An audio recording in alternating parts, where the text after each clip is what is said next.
Setiap hari, pasti kita akan berbincang dengan teman, orang tua, guru, saudara, ataupun orang-orang yang ada di sekitar kita. Entah itu ketika kita mendapatkan tugas kelompok dari guru, tanpa disadari, dalam proses pengerjaannya, kita berbincang dan berdiskusi dengan teman kita.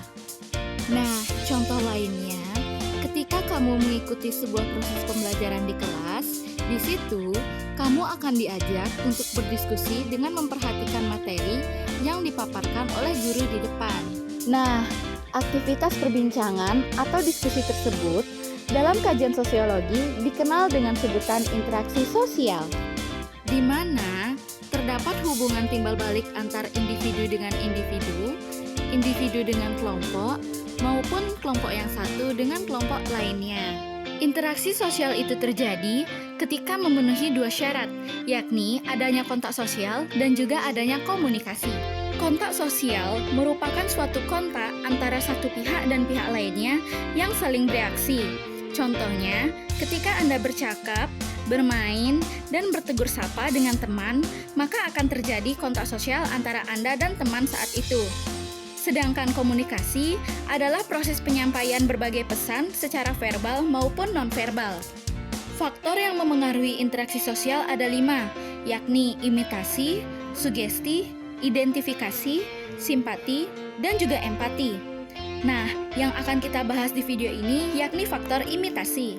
Imitasi adalah proses seseorang mencontoh gaya hidup tokoh yang diidolakan sehingga mendorongnya untuk meniru orang lain atau kelompok.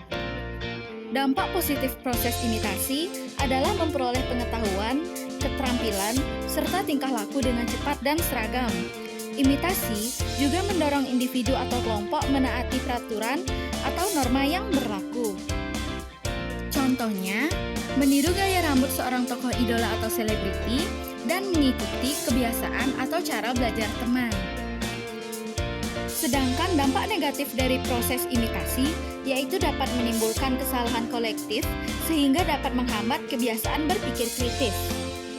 Contohnya, mengikuti kebiasaan tidak baik dari orang-orang di sekitar, misalnya yaitu merokok, lalu bermain smartphone bersama teman ketika proses pembelajaran di kelas sedang berlangsung. Baik, demikianlah penjelasan dari kelompok kami mengenai interaksi sosial faktor imitasi.